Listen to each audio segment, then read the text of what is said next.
Você sabe o que é stack? É um dos conceitos mais importantes de programação e eu garanto que você usa toda vez que você roda o seu código e você nem percebe que ela tá lá. E se você já ouviu falar daquele famoso erro, né, o Stack Overflow, que tem até um site com o mesmo nome, ele tem tudo a ver com isso. A propósito, meu nome é Igor, sou desenvolvedor back-end, você chegou no meu canal e aqui eu compartilho dicas de tecnologia, opiniões, experiências e tudo mais. Então vamos lá. Toda vez que você cria uma variável, ela precisa ser salva em algum lugar no seu computador e ela vai ser salva na memória. E é aí que entra a stack e a heap. São dois locais dentro da memória onde a gente usa para salvar esses valores. E saber como cada uma dessas memórias funcionam podem acabar te tornando um programador melhor. E hoje aqui eu vou te explicar de forma rápida como que a stack realmente funciona. A memória stack vai ser onde a gente vai salvar basicamente tudo que a gente escreve no nosso código. Pensa na memória stack como se fosse uma folha de papel. Beleza, né?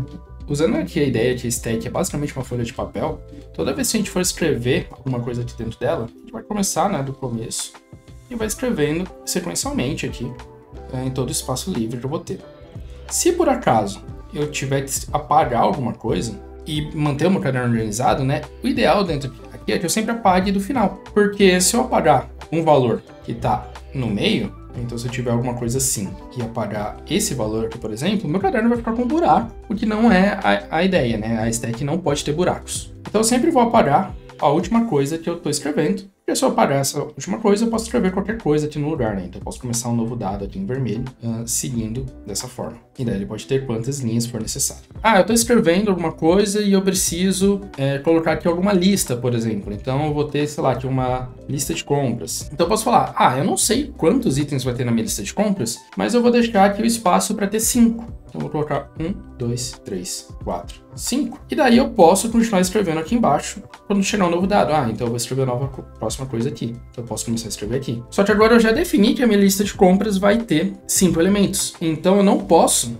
escrever 6 coisas na minha lista de compras porque ela só cabe 5. Mas tá tudo bem, eu vim aqui e vou escrever só 2. Mas eu ainda tenho espaço para as outras 3. Eu ainda estou usando esse espaço mesmo que eu não tenha escrito. Eu reservei esse espaço para quando for necessário. Então essa é uma característica muito relevante aqui do papel e por consequência da stack, né? Eu não consigo criar espaço aqui. Se eu definir que eu vou deixar 5, eu não consigo vir aqui e aumentar a minha folha de papel. Minha folha de papel tem um tamanho fixo. E da mesma forma a stack. Se eu definir que eu vou ter um array de 10 posições, eu não posso salvar 20 coisas, porque ela não vai ter espaço na memória, porque no espaço que seria para escrever os próximos itens, já tem outro dado. A memória stack funciona exatamente dessa forma. Eu sempre vou escrever no final dela e eu sempre vou deletar do final. E a gente chama isso na programação de last in, first out. Então o último que entrou, primeiro a sair. E a gente abrevia isso para filo, né? Last in, first out. E isso é basicamente uma pilha, ou no inglês, stack. Daí que vem o nome dela. Então a gente pode pensar nela como se fosse uma pilha qualquer, né? Uma pilha de pratos, por exemplo. Toda vez que eu for guardar um prato na minha pilha, eu vou colocar ele no topo dela, que é o lugar mais fácil. E quando eu for pegar um novo prato, eu vou pegar o prato que tá mais ao topo. Eu não vou pegar o primeiro prato que eu guardei que tá embaixo de tudo, porque é muito mais difícil. Então essa é a ideia da pilha. E na programação ele funciona igual, né? O cara mais recente que a gente colocou vai ser o primeiro que a gente vai tirar, porque é o mais fácil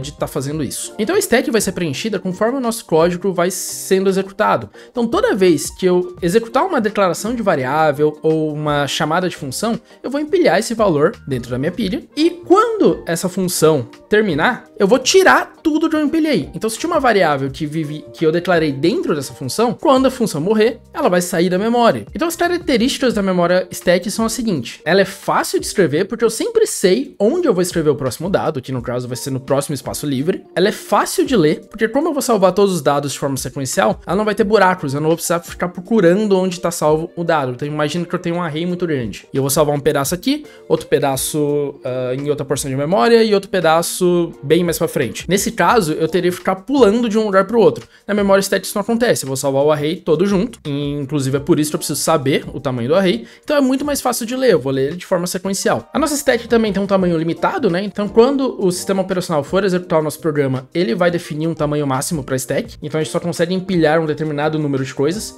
e se a gente tiver problemas, né, por exemplo, de recursão, onde a gente vai ficar executando uma função infinitamente, e lembrando que toda vez que a gente executa uma função, a gente empilha dados dela dentro da stack, isso pode levar ao erro de Stack Overflow, que é basicamente eu enchi toda a memória stack que eu tinha disponível para minha aplicação e o meu sistema continua tentando encher, né? Ele ultrapassou o limite da stack, então é um Stack Overflow. Esse erro é por isso, porque eu estou salvando mais do que o meu sistema consegue armazenar dentro da stack. E outra característica é que a memória salva ali, ela tem vida curta, porque toda vez que eu encerro uma função, eu vou limpar tudo que ela escreveu. Então, por conta disso, a stack ela não precisa ser muito grande, e ela pode ser menor, ela pode ser mais otimizada, justamente porque os dados que estão salvos lá dentro não são esperados que vão durar muito tempo. E se essa explicação sobre a stack, né, tá fazendo sentido pra você, já deixa aqui embaixo o seu like, porque isso ajuda demais esse vídeo chegar pra outras pessoas, beleza? Então vamos recapitular tudo que a gente viu sobre stack hoje. Sempre que eu vou escrever um valor na stack, eu preciso escrever no final dela, e da mesma forma, sempre que eu for deletar, eu vou deletar o valor mais recente. Toda vez que eu executar uma função, que eu entrar dentro de uma função, eu vou começar a empilhar todos esses valores dela no final da stack, e quando essa função terminar a execução, eu vou remover tudo isso que eu já empilhei. Como a stack ela tem um tamanho fixo, então eu não consigo empilhar coisas para sempre dentro dela, isso pode acabar gerando erros, né, de Stack Overflow, que é basicamente eu tentar